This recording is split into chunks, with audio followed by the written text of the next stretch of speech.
Well, good morning. Welcome back to this week's broadcast of Apostle of the Future. You can see our topic here, 10 ways to identify immaturity. Are you mature enough for your calling? Share, share, share. Post, post, post. Tag, tag, tag. Because today we are continuing. Whoa. How about I turn down my own media?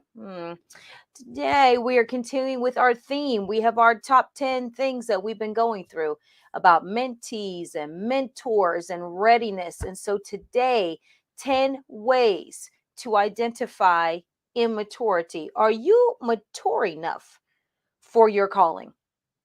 The first thing we're going to do is actually address what maturity is. Many times we think we know. Maturity is, hey, I'm responsible. Sometimes we connect I'm responsible with I'm mature, and that's not necessarily the case. So, good morning. Talk to me today. Tell me who's online, who is watching across the social media world and platforms. As we jump into this, good morning, Tina. Good morning. Good morning.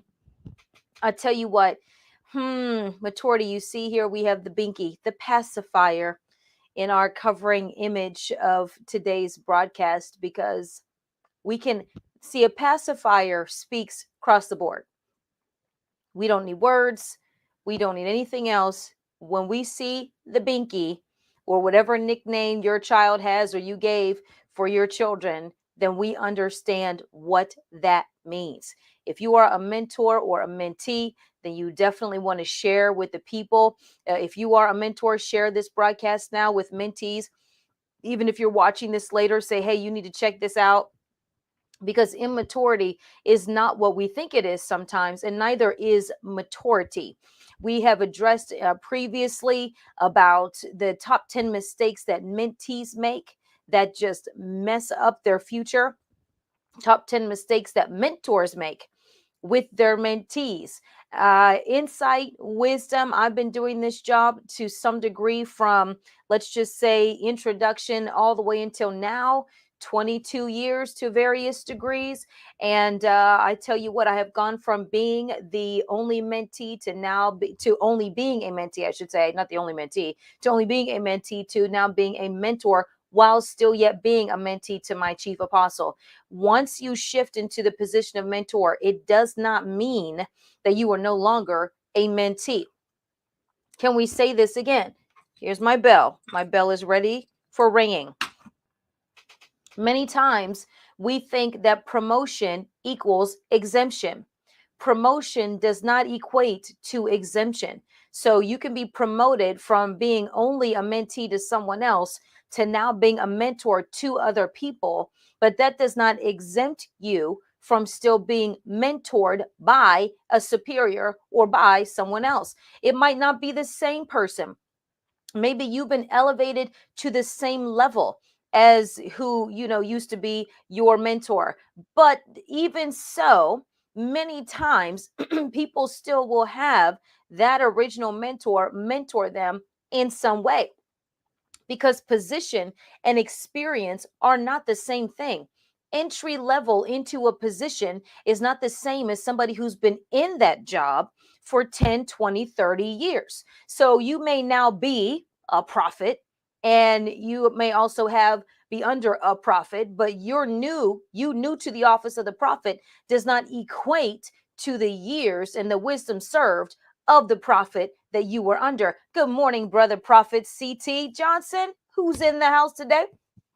Okay, so again, promotion to mentor does not mean you are exempt from being mentored. We have to think about that, because a lot of times we're just like, hey, I'm over it, I'm done, nobody's going to tell me what to do, I get to be the boss now. And you know what, there's an excitement in being a boss. All right, I'm not gonna lie, of course there is. There's definitely excitement in promotion. You should be excited, but you should not be as conceited and arrogant into thinking that that promotion has now exempted you from still being schooled or trained by a superior or a senior or a mentor or the same mentor, especially if you're coming in at the entry level of a position that your mentor has been serving in for decades. Ta-da! All right, so let's jump right in to 10 ways to identify maturity. Are you mature enough for your calling? Let's think about that. And don't forget to share and tag people who need to hear this. Okay, let's talk about what mature means. Mature means ripe, complete in natural growth or development, careful, well considered, thorough, ripe, timely, early, having fully developed powers of body and mind. Good morning to those of you who are tuning in. Okay, and you can see here on the right these pictures of things that look mature. So complete in growth. You see the plants, complete in growth, well considered. Look at this room. It has the design work. It's beautiful. The furniture, everything, the decorative pieces, all perfectly well considered, fully developed. The bottom also a design image there. So to get that mature is full. It's careful, not just full. It's careful. It's complete in natural growth. So when we're talking about maturity and being ready for who you are, who God has called you to be, whether that's in ministry or outside of the ministry world, this is now universal maturity. In whatever career that you're walking in, are you complete in your natural growth or development? There's a reason that we automatically say children are immature, even if they're mature for their age. We'll say, wow, they're so mature for their age. But it actually doesn't mean that they are fully mature. It means that they are advanced, maybe beyond the other children in their class, advanced beyond the statistics of where children typically are at that age. Okay, so we have timely. When somebody is mature, they are timely in what they do. When someone is immature, they're all over the place, usually late. You notice people are rarely early with what they're supposed to deliver, but often late. So think about that with yourself. You may have a lot of responsibilities, but are you timely in executing them? Do you have fully developed powers of body and mind? When we say someone is fully mature, when we say the human body is fully mature, what we're talking about is that it has come into its full development. When somebody has fully matured, what we say is they're done growing. That's what it is. Their body is done growing. Now, your body can be fully mature and your emotions are not. They may not be. Your intellect may not be. My body stopped growing at a very, okay, I stayed short. I tapped out early. It's like, this is it. Now, and I'm not just saying growing on the outside, but also on the inside, where you can have, let's say, a child that shoots up way tall early, and that's as tall as they ever become, but their body is still maturing over a lot of years. And so that might be you. So many times, here's what we do in ministry. Here's what can be done in careers. Somebody demonstrates an amazing gift, a talent, and we throw them out there, not really investigating and inspecting, are they mature inside and out? This is how we have a lot of people in the ministry, preachers, teachers, whomever, who can, I mean, they can lay it down behind the pulpit. They can, whoa, they can sing. Boy, can they sing. But outside of that, they're a hot mess. Immature, undeveloped, or underdeveloped. And that's important to consider, to think about, and to know when choosing somebody for a position, or when you are considering taking a position, whether inside or outside of the kingdom. Immature is untimely, premature, unripe, early, not fully developed. And I have Price University's website down there, www.price.university. If you want to mature yourself in education, you can check us out. This is university that we have. So immature is untimely, premature, unripe, early, not fully developed. Now, our first application that we can all think of is a premature baby, a preemie, who might have most of their organs developed, but not all. When you're premature, something isn't fully developed. So it's not just early alone, it's early in what the consequences of early are. You can have that little baby, we've seen him Premature babies, so cute. They can be tiny, depending on premature, can be anything before your due date. Well, a certain window before your due date. Then they give you the window of, okay, you can deliver from these weeks to these weeks without any expected complication. But that premature baby might have 80% organ development. That 20% is essential. The baby is hooked up to machines. They might have to be under the light. They might have to be separate, always separated from their parents when you're in NICU and everything like that until you come to full maturity. So your birth date and your maturity date are not the same thing. When you're premature, the baby comes out at one time, but can't go home to be with the family until another time, until they've reached what is medically mature in order for them to go home and not just survive, but ideally thrive. That's when maturity is settled in, when thriving is happening, not just surviving. I'm connecting with you as we're talking about maturity, because I'm going to give you some top 10 things here that I have learned and observed over the years. And you have got to be able to make these connections. So when we're saying immature, we're not saying you're not intelligent. Somebody is not saying that you're not called, actually, because that baby is still a baby. They're an early baby. They're a baby that's dependent on machines to survive for the time being, but they're still a baby. So you can be premature in your calling, in your assignment, whether it's on your job. We know people, okay, let's just take this out of the realm of ministry, and we're preaching and teaching and everything is not a part of it.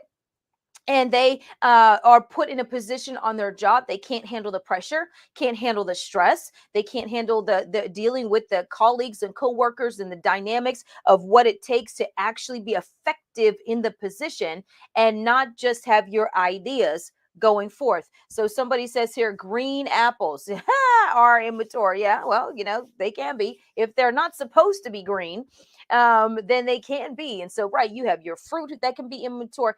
Anything that has to develop and grow goes through a process of immaturity before it hits maturity. Why are we talking about this on Apostle of the Future? Because we're preparing you for God's future, preparing you to be used by the Lord, and you've got to be ready to be used. Readiness. When you think about Proverbs, the Proverbs that speak about the emotions, speak about your responses, talk about it. David, was he always mature? Joseph, was he mature? Esther, these people had to grow up into their position to be ready. Oh, thank you, Prophet. He said, insightful teaching and well needed. Lord knows we need to mature, because somehow in the body of Christ, when it comes to doing the things that God has called us to do, when we encounter the spirit realm of it, then that's when we start saying we can bypass the systems of the world. We can bypass the things that we normally do. So whereas in, let's just say, your corporate America job, you have to go through a certain amount of training to do many jobs, most jobs. You have to pass certain exams and tests. You have to requalify and recertify every so many months or years. And so in Christ, though, in his arena, somehow we say that the Spirit has called me, and that's enough. Well, the same Spirit of God that called you has called everybody else to do their job, and they have to go through due process in order to grow up. Are you ready to jump into the top 10? Let's get to the top 10 here. Just wanted to lay down those definitions. We're all about definition around here. Okay, so number 10, you disappear when you can't have your way. That's a number 10. Now, that doesn't mean it's number 10 in the pecking order, but it is number 10 for right here. As far as signs of immaturity, you disappear when you can't have your way. Is this anybody out there? If you're honest, you can wave your hand and like, ooh, that is me. I disappear when I'm out there. When things happen, you like to just all of a sudden be unavailable. You might conveniently use a work excuse. Oh, please don't have a family and don't have small children. I grew up knowing, and my mother was like, oh, please, having little kids is like the best way to get out of anything. Oh, the kids, runny nose, sniffle, sniffle. Oh, someone's not feeling well. And so you can hide behind life. You can disappear. You can use the other things in your life as a means to not have to show up and deliver. And so number 10 in 10 ways to identify immaturity is you disappear when you can't have your way. Now you actually have got to sit down and explore this, because this can be so subtle that you don't realize that's what you're doing. Somebody offends you, they hurt your feelings, they ruffle your feathers, whether by accident or intentionally. And then all of a sudden you're like, I'm just going to take a week off. I'm going to go somewhere else. I'm going to visit the someone. I'm going to hang out with different people. All of a sudden you want to have new friends and expand your friendship horizon. All right. Or you'll go into your office and close the door. And not because that's what you typically do, but you're closing out the world. This time it's different. And so you have got to understand and recognize in yourself whenever you're disappearing, when you can't have your way. Now, sometimes it can be beneficial because you're about to say something out of your mouth that's going to cost you greatly, and you should compose yourself, regroup, do things like that. So there's that. And then there's actually just retreating and disappearing, and consequently being conveniently unavailable. Think about it. A lot of people do that.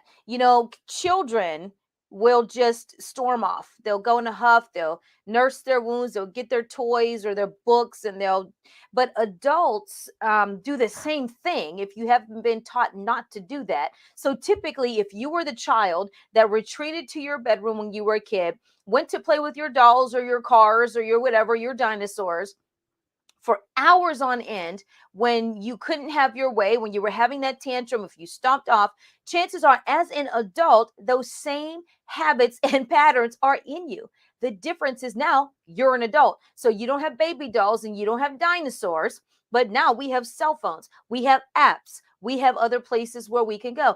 Oh, I forgot to charge my phone. My phone was dead. Yeah. Okay. I notice your phone conveniently dies every time we have to face off about something. I notice that your reception gets really weak and shoddy whenever you're upset.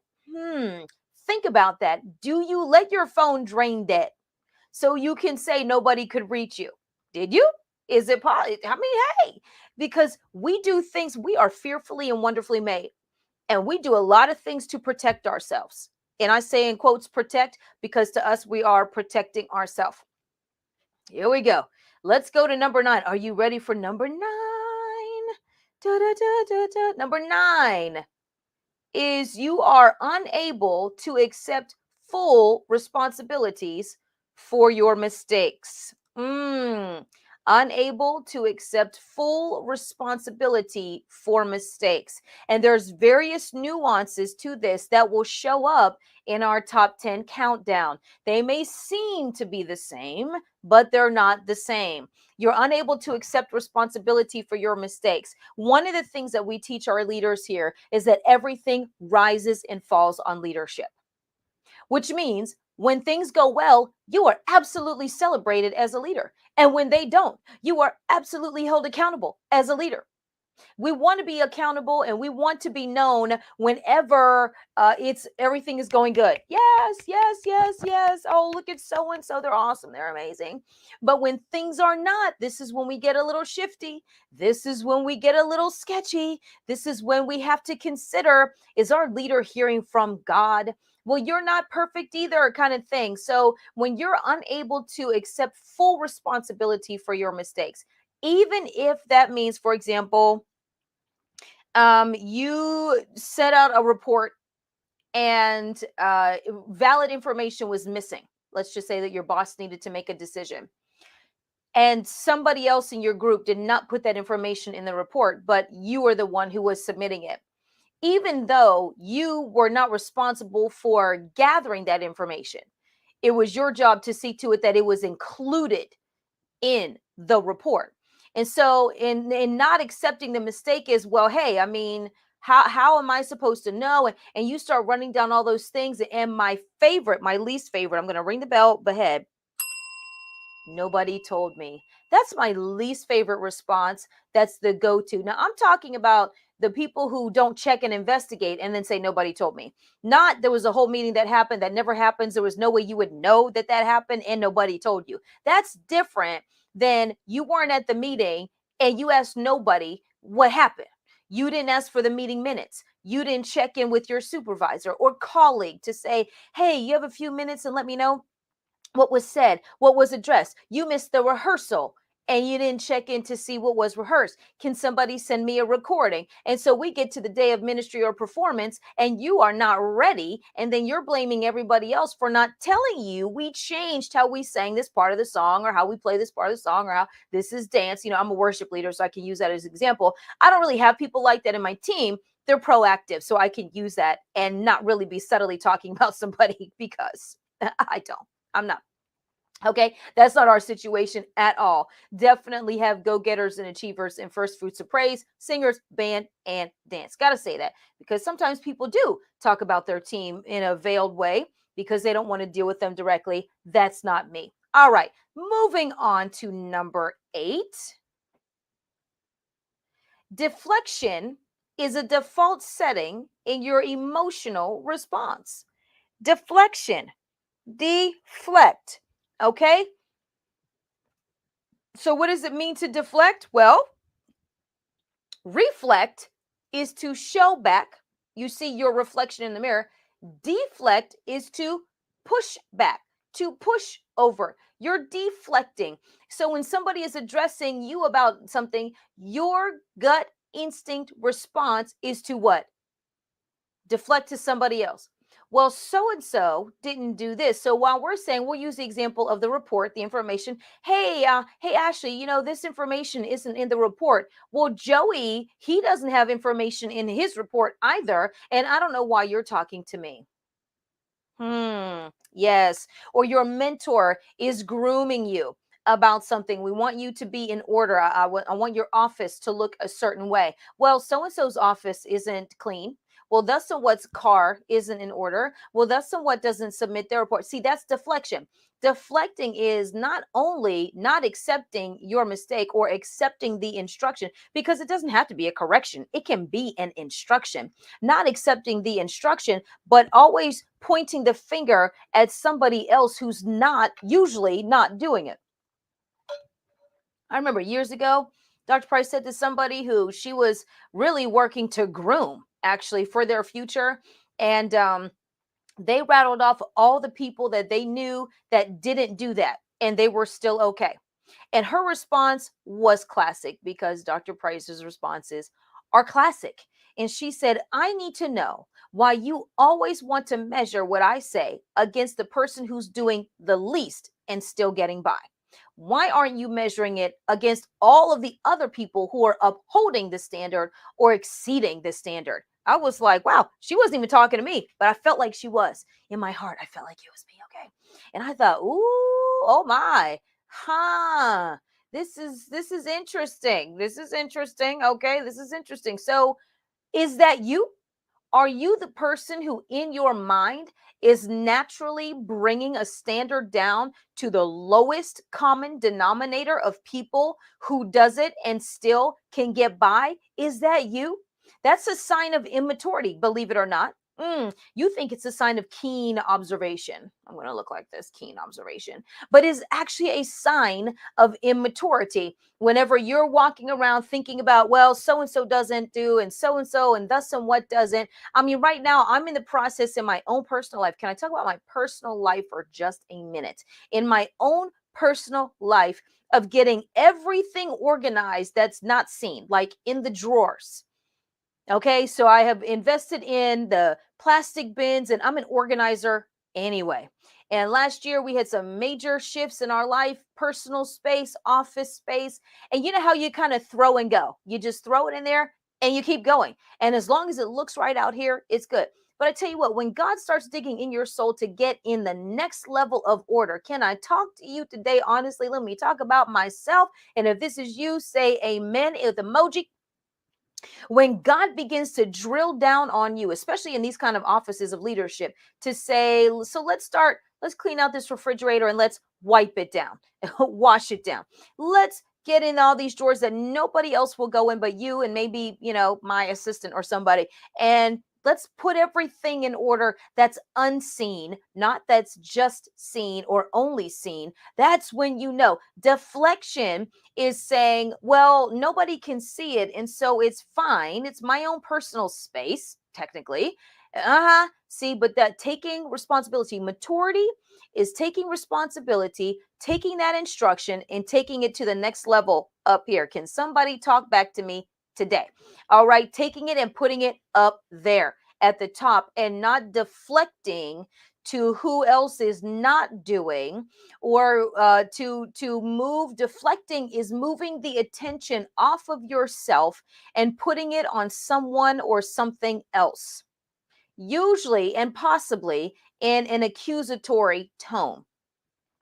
When you deflect, when somebody's deflecting, it's to get the attention off of them and to get it onto other people, to get it onto someone else, so that you are suddenly not looking as bad, as guilty, or that you don't need to come up as high as you really do. Whoo, bless God, because that's a real thing in our lives. Who's ready for number 7?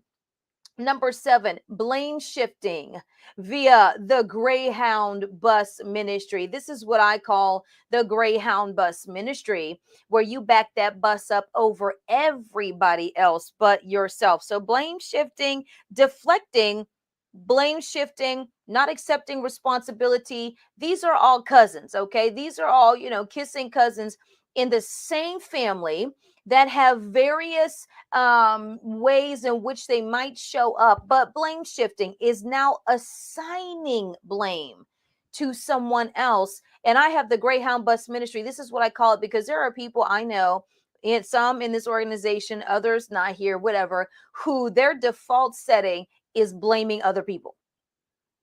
Period. It was traffic. You're always late because of traffic. You're always late because you don't leave early enough to compensate for the traffic. That's why you're always late. You're always broke. Oh, I just don't have enough money. Maybe you don't manage your money properly, and so you can't excel in your position. Well, why weren't you at your station? And it's always so and so's fault. It's always somebody else's fault. It's something else's fault. There's a force greater than you in your life that's just always keeping you out. See, blame shifting is it's never your responsibility to make something work. It's never your responsibility to make something happen. That's what blame shifting is really all about. And so, are you the blame shifter? Do you shift that blame like you can shift a 5 or 6 speed car? I had a 5-speed car for years. I love that little car. All right. And I tell you what, shifting gears is a skill. And it's a skill that not everybody has, because it's hands and feet, hand and foot coordination. And if you don't have it, you just don't have it. And so I had this wonderfully old, cute little hatchback car. And it was very easy, actually, to shift. The spring and the clutch and everything it moved very smoothly. My friends learned how to drive on that car. In shifting, so shifting gears is a skill. So when somebody is blame shifting, they can do it very skillfully, to where you have to actually recognize, did they just not accept responsibility for what we were talking about? Sometimes the blame shifter is the person who is the professional apologizer. They're so good at apologizing, you don't realize that they never fix it. Learn that from my chief apostle as well. She said, oh, they're a professional apologizer. They are so good at apologizing, so good at groveling, so good at seeming to take responsibility, yet things don't change. You will know them by their fruit. Is that you? Are you actually somebody who changes? Or are you good at assigning blame and apologizing to the point where people don't realize, and you don't realize, you actually haven't changed? How many times do you have to say, I'm sorry? That will let you know you're apologizing, but you're not changing. I'm sorry. I'm sorry I'm late. I'm sorry that wasn't right. I'm sorry it wasn't what you asked for. I'm sorry you're upset. I'm sorry what I did not fulfill the instructions. And so you are professional. I mean, I know some people who can apologize like nobody's business, but they don't fix it, because it's like saying you're sorry versus repenting. Repenting means you own it, you turn from it, you change your ways, you do something differently. So there are a lot of people who are very apologetic but not penitent. There's no repentance in their action. There's no change. That person who's apologizing for being late. Okay, they're late a couple of times, and then you see a shift in behavior. You see a shift in punctuality. You're like, they fixed it. They changed it. What happened? Well, I found a different ride. I decided to make something else work.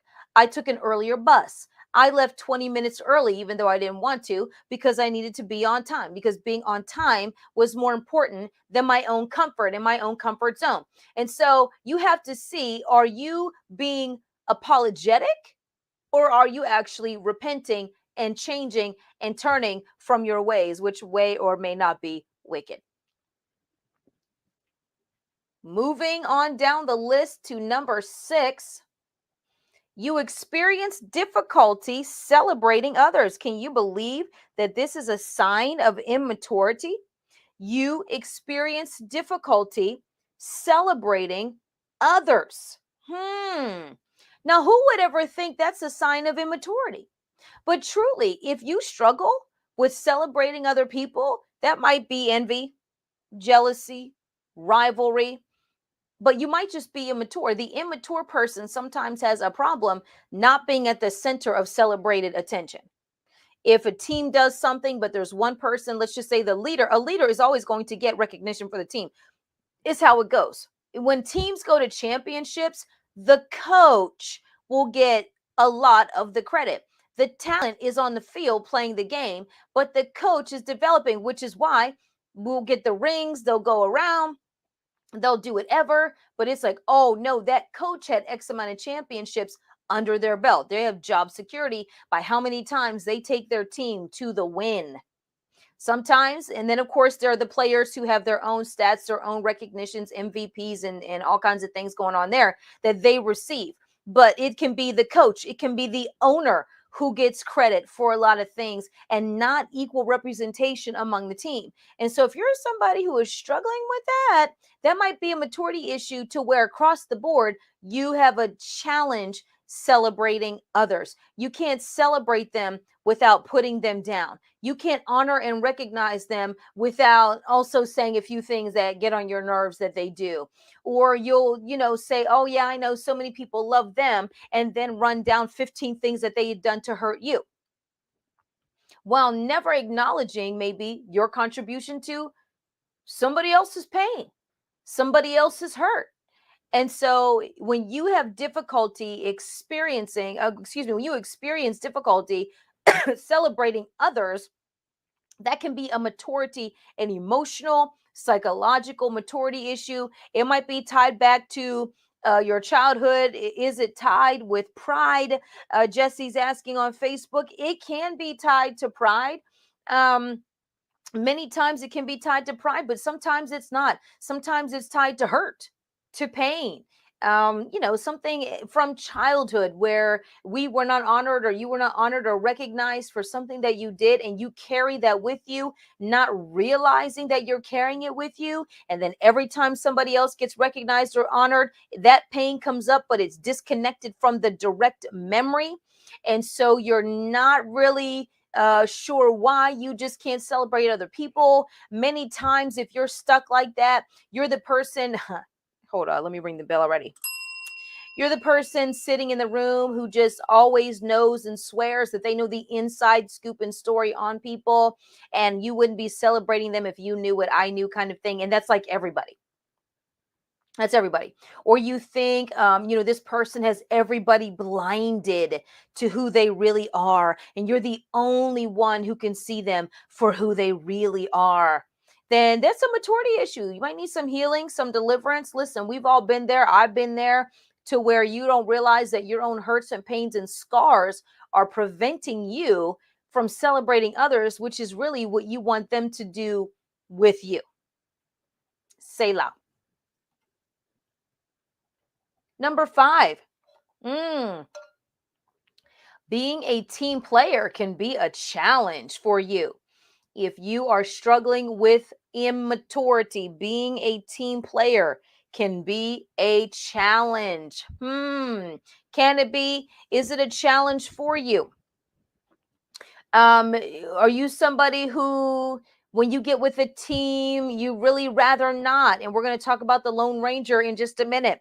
But being on a team is a challenge. You're like, oh, you don't really fit in. You don't work to fit in. A lot of people like, I just don't fit in. You don't work to fit in. It takes work to fit in, working on yourself, working on your personality. I've spent years working on personality and presentation and behavior and mannerisms. These are things that are trained. While there are people who are naturally and inherently gregarious, outgoing, very social, other people are not. They're shy. They've always been quiet, maybe a little withdrawn. And so it might take a different kind of work. But I promise you, everybody has to work on themselves in order to advance and achieve.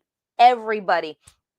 And so you might have a hard time working with a team because, well, I'm not so and so, and I don't have that one's personality, and that's the one's favorite, and whatever. And you begin to make all of these excuses for why you prefer to be isolated. So being a team player can be a challenge for you if you are dealing with that emotional maturity. Now, we're going to take a quick 1-minute break, and we'll be right back.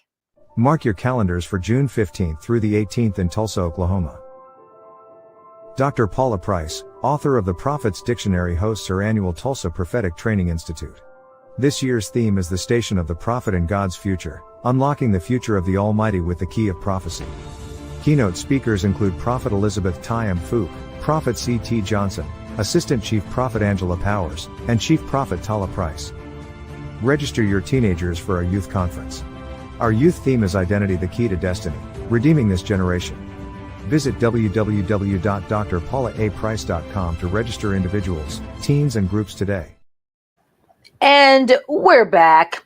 Number 5, being that team player, being a challenge for you. Let's go to number 4. Retreating to your own personal space when life gets challenging. Now, this can also be tied to number 10 about disappearing. So maybe you're not somebody who disappears, but you still retreat, you withdraw, you go back, you withhold. I'm just going to be over here. And so people are like, well, what's happening? What's going on? Are you okay? Oh, I'm fine. All right. And then you start pulling people in and acting like you don't want to be bothered, but you kind of do want to be bothered. You don't want to be the center of attention, but withdrawing actually draws attention. You understand that withdrawing from people draws attention to you and not away. If we're all doing this thing over here and you're suddenly retreating over here, you're drawing attention because people are like, where are you going? Are you okay? I'm fine. I'm all right. I'm good. So maturity is needing to retreat to your own personal space, to feel safe, to get this homeostasis going on, to get this whatever emotional internal balance that you need to find yourself going on. And that is a sign of immaturity, to where when you get to those places, you just want to retreat in order to nurse yourself, to cover yourself, to put distance between you and others.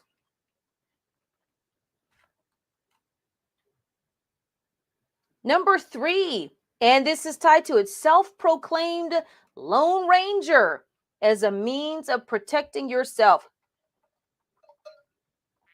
Self-proclaimed Lone Ranger. These are the people who take pride in not needing anyone else. I don't need people. I don't need friends. I don't need family. I don't need to be around anyone. And it's your badge of honor to be the Lone Ranger.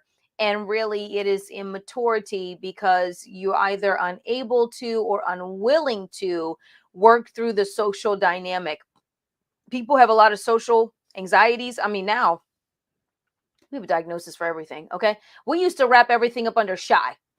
And now you have all kinds of disorders and all kinds of this and all kinds of that. And sometimes that can be helpful and sometimes that can be hurtful because you'll kind of pick it up and put it on. Oh, that's so and so and that's whatever. Maybe not. I'm not trying to be a professional, and I'm certainly not come against counselors and therapists. We believe in that in this institution, obviously. But too many times people will kind of, when they want to get out of something, well, I think I must have this. It's like the the MD online things where people go to the medical self-diagnosis websites, and I think this is happening in my body, and I think that's happening in my body. Now I know there are people who have found some things that their doctors have missed, and well, have you explored looking at that? But by and large, self-diagnosis is not the key, and it's not the answer. All right, so being that self-proclaimed lone ranger, I want to stay to myself. I'm better that way. It's like females who say I have better relationships with men. I don't like being friends with females. Okay, well, we need to explore that because there are reasons why, and you want to hide behind it's just easier being friends with guys. In some ways it is, and in some ways it is not. It depends on who your friends are, and that's across the board, male and female. So that Lone Ranger mentality is when you have to work with other people, you'll disappear. I don't want to be with others. I want to be over here. I don't want to have to deal with this one. I want to be over there. And so that's number 3. Are you ready for our top 2 reasons and ways to identify immaturity? We're down to our top 2. I wish I had a drum roll. I need a drum roll. Number 2, imposing your thoughts on other people. Imposing your thoughts on other people. What does that mean, Apostle Ashley? That means that you're the person who is prone to walking around saying to people, I know you think that, and I know you believe that such and such, but do you know? I mean, sometimes you know what people think because they say it. Many times, those who impose their thoughts on other people, that person has not said that. They haven't indicated that. Maybe they're, somebody, and if you have somebody who thinks that they're a master of reading body language, and they're not, but they think they are. Well, I saw the way you looked when I said this. Well, there's a look on your face that I saw. No, I was listening to what you were saying. I'm listening. I have no thoughts right now because I'm actually listening to your thoughts before I come to my conclusion. So if you're that person who is chronically imposing your conclusions on other people, your thoughts on other people, then that is an area that needs to mature, because you are sometimes, many times, assigning blame to somebody. Well, I know that you think this. Now, sometimes you do know what people think because they have said it, but that doesn't mean they're thinking it in that moment. It really doesn't. They could be thinking something completely different. I saw that look on your face. That look on my face was, I have to go to the bathroom right now, and I really wish you would hurry up. See, so you could, in your mind, it's like, oh, they're rejecting what I'm saying. And they're really like, I'll get to it as soon as I can go relieve myself of this burden. Or I'm so hungry right now. I didn't eat breakfast. I need to eat lunch, and I have a hard time concentrating. And so you have got to be mindful to not impose your thoughts onto other people and then come to conclusions for them. Meanwhile, you've been the judge, jury, and the executioner, and they have not said anything. And you're walking around believing that your supposition is accurate, and it is not. It might be, it may not be. You might be right in this instance and wrong in the other instance. You really don't know. And then the number one reason that I have here is blaming the past so you don't have to move forward to the future, as a number one reason, a number one way to identify immaturity. The immature are often blaming the past, blaming history, even in relationships. Well, you said, and family, no, there's nobody worse than family because they go all the way back with you. And so you're like, oh, can I ever just get a fresh start with you people? But blaming the past so you don't have to move forward to the future can be the number one way to identify immaturity. You don't want to take a new job because you're blaming what happened on the old job with why you shouldn't do the new. I don't want to get into new friendship because the last one ended terribly. Now, you might be doing something in your patterns and habits to facilitate reoccurring themes in your life. It's got to be you. It can't always be everybody else. It's got to be you because, well, you're the only one in all these, as we say, you're the common denominator in all these things. And so blaming the past, reaching back, people, things haven't happened in 20 years, 15 years, 10 years. You're pulling it forward like it just happened yesterday. Well, yeah, because I remember, right, just like you said to me when we were in high school. High school, we're 62 years old and you're still mad about high school. Okay. Yeah, well, you said last year you did this and you did that, and now nothing has changed. And people, listen, when people are stuck in the past, to me, that's a scary place to be. Being stuck in the past is a scary place to be because, and dealing with people who are stuck in the past can be scary because, quite honestly, you never know when that past is about to creep up on you. I know somebody once who, we're not friends anymore, but they once pulled forward something that happened so many years previous, like it was yesterday. And I was like, wow, you're still mad about that 8 years later. And it was your fault, though. It was your fault. It was clear that it was actually your fault. You are mad that I did something about it, but it was, and wow. And that thing threw me back. And I had to take several steps back from that relationship because I thought, what else are you harboring that you're not talking about? So, immature, living in the past means that you have a hard time letting things go. Immature people have a hard time letting things go. And sometimes you can think that because you stopped talking about something, that you've actually let it go. Time has moved on. So, in your mind, well, what choice did I have? I had to let it go. But that's not necessarily the case because people hold on to grudges all the time, things that they have not let go all the time. And it comes up in the most interesting ways when you find out somebody is holding a grudge and you're like, really? So then how about this? Let's do the reverse. You're holding the grudge and you're surprised you're holding the grudge because it comes out at a weird time. And it's like, wow, I can't believe I said that. That's interesting. I didn't realize that that was still in my heart. Or maybe you've been waiting 10 years to say something. People know when you've been waiting 10 years to lay them out with something. You're like, wow, you've been holding that in for a long time. I see. Holding that in for a long time. Well, this is today's broadcast. Wanted to just address that with you about the 10 ways to identify immaturity. And are you ready? Are you mature enough for what God has called you to do? Are you mature enough to be the person that your position in your career needs you to be? Are you that person that He needs? Are you mature? Are you seasoned? Are you fully grown? Are you settled in? Are you seasoned and able to actually execute what God has called you to do, whether it's ministry or not? This isn't even about ministry, but immaturity is not about age. I think I'll close out with this statement. Immaturity is not about age. It's not about age. Thank you, brother. It's not, I want to say this one more time. Immaturity is not about age. It is not. This, which is why you can have adults having what we call adult temper tantrums, slamming doors, throwing things, breaking things, giving people the silent treatment. My least favorite form of punishing somebody. I think sometimes just have somebody yell and get it out of their system than the silent treatment. Okay. And doing all of those things that are immature. So maturity and age are not the same thing, which is why parents will get upset with their young adult children, and they'll say, you're too old for this and you need to act your age. Well, if you didn't actually raise that young person up to be mature, then they're just getting bigger. They're getting older and they might be augmenting their delivery system of their emotions because of it, but they're not actually mature in season. Think about fruit. Fruit that's mature and immature. Immature fruit is usually hard.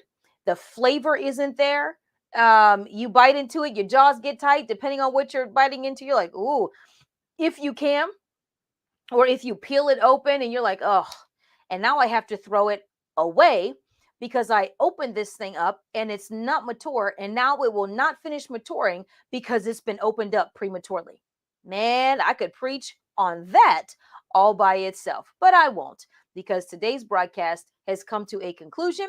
I want to thank you for tuning in. You can sow and give. There's my giving information crawling across the screen. It's always a pleasure and an honor. Hey, listen, if you are interested in a certain subject, let me know. Okay, you can put it in the comments. You can email me. Let me see here. There's this as well. If you would like apostolic mentorship, you can email me, Ashley at ppmglobalresources.com, for more information about that. I have advisees and I advise people and I coach and train, picking up some new clients actually this week, even yesterday, picking up some new clients, getting them on the books to train, training in public speaking, training in apostleship, training in image. I'm an image consultant, an image coach. And so is your image lining up with your assignment, whatever that is? You cannot buy into what culture says is okay. You have got to go along the lines of professionalism. And so I want you to just check those options out. And let's see, is there anything else that we need to do? No, I think we'll close on this promo for the Congregation of the Mighty. If you're looking for a church home and you're in the Tulsa or surrounding areas, or if you're watching virtually online, join the Congregation of the Mighty. We go live every week, Wednesday and Sunday, for Sunday school and Sunday service, Wednesday midweek service at 6:30. We would love for you to become a part of the Mighty, Congregation of the Mighty, where God stands, because strong is not wrong. It's okay to be strong in the Lord and in the power of his might. So God bless you all and have a great day.